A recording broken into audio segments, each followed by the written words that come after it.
Всем привет, меня зовут Алмагуль. 19 мая была у меня проведена операция по имплантации ACL. До этого времени у меня было зрение минус 15-18 и большой астигматизм. Операция прошла быстро, где-то 10 минут, безболезненно.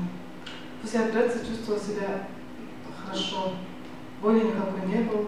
На следующее утро стала видеть четко. Но на проверке мне сказали, что у меня теперь 0,25 и минус 2. Я очень довольна, очень счастлива. Мне все понравилось. Во время операции меня всех поддерживали. Врач у меня личный, оперирующий хирург Ким Владимир Ухимович. У него золотые руки. Уверенно, быстро, хорошо провел операцию.